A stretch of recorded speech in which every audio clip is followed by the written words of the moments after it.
Watch what you're thinking.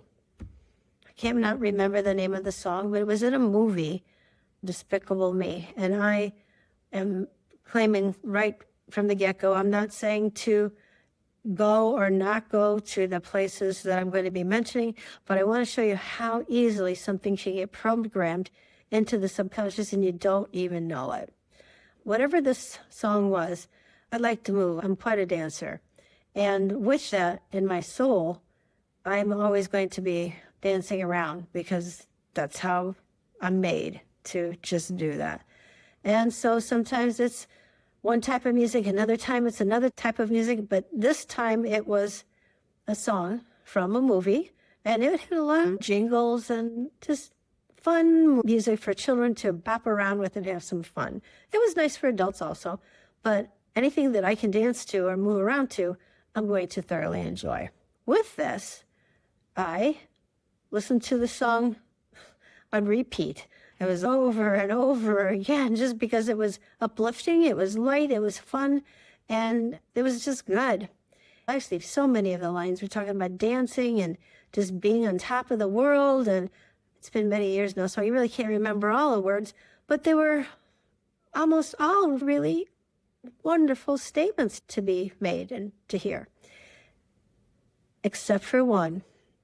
It was something about celebrating. And with this celebration, what they said they were going to do with this celebration was to go to a certain establishment for fast food. And with that, of course, all the children that would hear this would just be having that go right into their subconscious and asking mom and dad or babysitters or aunts and uncles or whoever to take them to that restaurant, to take them to that place where they can get the goodies that they heard in the music that they were having so much fun with. They're having fun with the music, they're having a blast, and it says, let's all go to, and the jingle continued. Knowing what I know about hypnotherapy, mind control, looking at thoughts and how it will imprint and people take that action, I completely overlooked this because I love the song. It's just fun. It's a blast. So within that, like I said, how many times did I go over this? I don't know, 25, 30 times a morning. It was great. It was part of my, I can't say workout routine, but part of my movement routine. And I found myself driving past this restaurant and unconsciously almost turning in. Keeping in mind, the fast food is not anything that I normally would choose to put into this body, this temple that I've been working on to keep happy, healthy, and whole. But that song, that repetition of those words in an altered state of consciousness, which is part of hypnotherapy or meditative therapy and meditative work, the suggestions are easy to go in. And they did. They even did to me.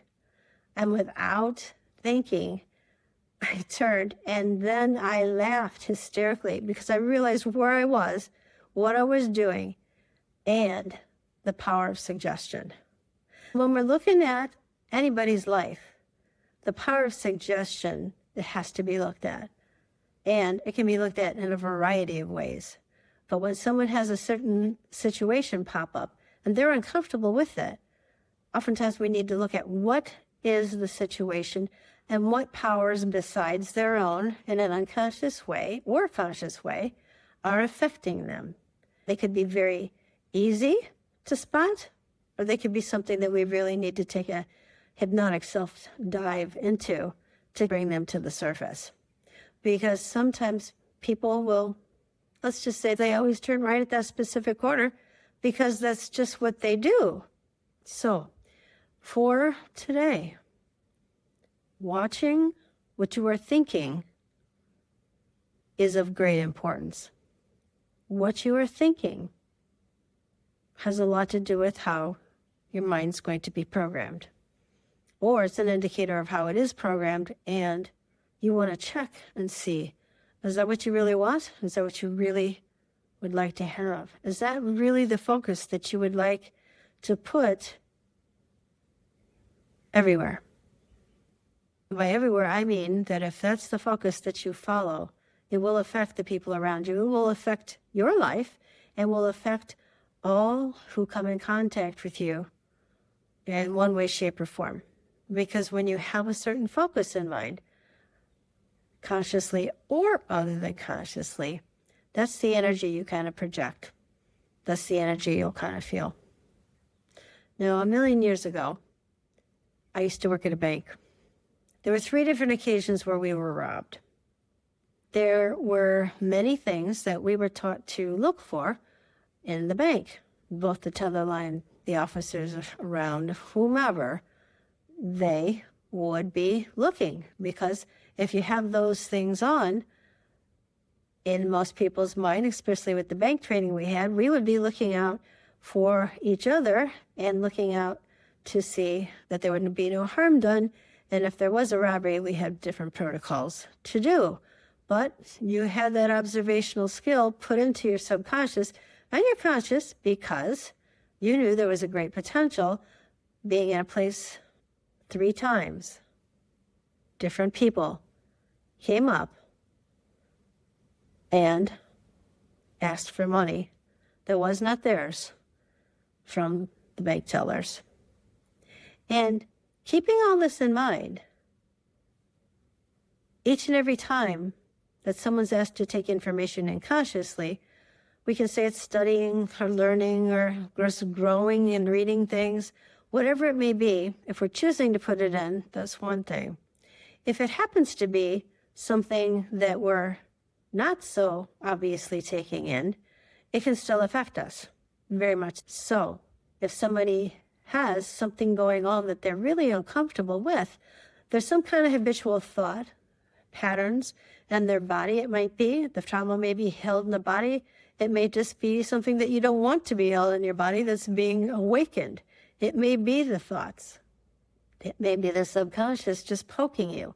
Whatever it is, there's always going to be something that stirs the trauma to either try and come up, release itself, make it known by a headache or a backache or a pain in the neck or wherever there might be pain, discomfort, injury, or illness.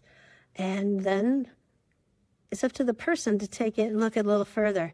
Hey, I got a headache today. What was I thinking? What was I doing? Where was I going? What went through my mind? Am I dreading something? Am I loving something? Am I needing to focus in a different way? What am I focused on? There's a whole gamut of different questions that, if asked, will help bring your subconscious thoughts, dreams, desires, beliefs to a place where they're going to be shown as helpful or harmful. And that's important. And as we're looking at things that are very important for you to move forth with, thoughts are top of my list. And they should be at the top of your list too. So take a good look at what you're feeding your subconscious, what you're feeding your soul, and is it good stuff? Is it really what you want to be putting on the mental plate, the subconscious plate, any of your plates?